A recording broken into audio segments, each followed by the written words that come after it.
In this module, we will discuss the different types of data. So let's first look at what is meant by data. In surveys, we take a sample of units and then we observe and record some measurements on these units.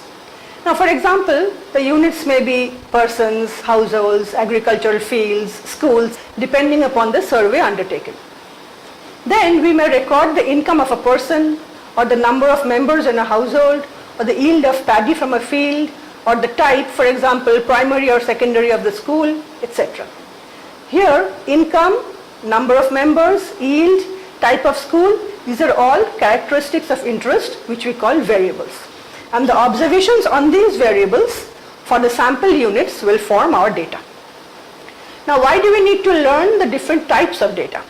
Because after the data are collected, we will summarize the data and present them in different charts, graphs or tables, and then we will statistically analyze the data using various statistical tools and methods and draw some conclusions. Now, both these steps will be determined by the type of data that we are studying. Different types of data will be summarized, tabulated, graphically presented, and then analyzed in different ways. So first, it is very important to understand the various types of data we are working with so that we can do a statistical study of this data in an appropriate way. Now, types of data. All data can be classified into two broad groups, qualitative data and quantitative data. Again, these broad groups can be further classified into two subclasses. Qualitative data are of two types, nominal and ordinal, while quantitative data are of two types, discrete and continuous. Now let's look at these data in some more detail. First, we'll look at qualitative data. What is qualitative data? These data will arise when the variable under study cannot be measured as a numerical variable. Instead, the observations will fall into separate, distinct categories.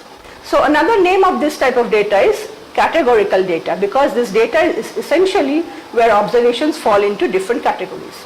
For example, gender of patients. There are two categories, male and female. Income level of persons, maybe we have three categories, low, medium and high. Nationality of tourists, we could have Indian, Sri Lankan, Bangladeshi. So you see that in all these above examples, the data values are not numbers. They are simply categories like male, female, low, medium, high, etc. So this is called categorical data. Now, categorical data again has two subclasses. One is nominal data, where there is no ranking among the classes or the categories. For example, data on gender. There is no ranking between males and females. Data on nationality. There is no ranking or ordering between, say, India and Sri Lanka, Bangladesh and so on. On the other hand, we have another kind of categorical data which has a natural ordering among themselves. They are called ordinal data. For example, data on income level. The categories are low, medium and high. These categories are ordered. Data on education level, high school, graduate, postgraduate. Again, you can see there is a natural ordering among these classes. So these kind of data are called ordinal data. Now we come to quantitative data. In quantitative data, we are studying variables where we can really measure or count them as a numerical value. So these are data are also called numeric data. For example, weight of patients, blood pressure, number of heart attacks, percent of hearing loss. These are all numeric or quantitative data because they can be measured or counted. So the measurements are either counts or they are numbers. Now, quantitative data again has two categories, discrete and continuous. Again, discrete data are data where the possible values are distinct and separate. For example, number of persons in a household. It can be 1, 2, 3, 4 and so on. Number of children born to a mother. Number of tourists in a year. So the possible data values are 0, 1, 2, 3, 4, 10, 20, whatever.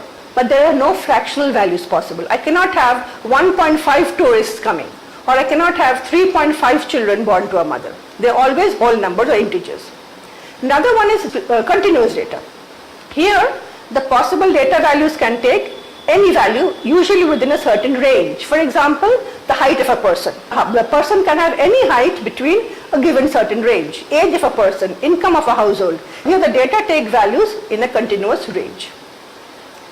Now, Sometimes for convenience of tabulation, we can code the different categories of qualitative data with numbers. For example, we could label the nationality categories as, say, Indian equal to 1, Sri Lanka 2, Bangladeshi 3, and so on. So when a person is Indian, we record his data as 1. When the person is Bangladeshi, we record his data as 3, and so on. But these numbers 1, 2, 3 are only codes or labels. No arithmetic works on them. For example, for nationality, we cannot have 1 plus 2 equal to 3. That is, Indian plus Sri Lankan does not give Bangladeshi. So usual arithmetic does not work here. So even though these data may be represented with numbers, but the data are intrinsically not quantitative data, but they still must be studied as qualitative data or categorical data. Next is dimension of data. All data can be classified into a number of ways according to the dimension. For example, univariate data, where one variable is recorded for each unit. For example, weight of individuals. There's only one variable. Bivariate data, two variables are recorded for each unit. One value for each variable. For example, weights and heights are recorded for every person. Other kind is multivariate data, where several variables are recorded for each unit, one value for each of the variables. For example, for every patient, we may have values for his weight, his diastolic blood pressure, severity of the disease, gender, etc., etc. So all these together will comprise the multivariate data. So I give you an example here, example of multivariate data. Suppose the data is on a set of 50 individuals, it's only a part of the data is shown here. So the first column gives you the unit number 1 up to 50. Next column is the age of the individual, 45, 32 and so on. Then the gender, income group and number of bank accounts of those individuals. Here age data is a continuous numeric data because age can take any value in the interval. Gender is a nominal categorical data. There are only two groups, male and female. There is no ordering among male-female. Income group is ordinal categorical data coded as low as 1, medium as 2 and high as 3. So these codes are ordered, these ranks are ordered. Last one is the number of bank accounts. This data is discrete numeric data. These numbers really have meanings, 0 accounts, 1 accounts, 2 accounts and so on. Thank you.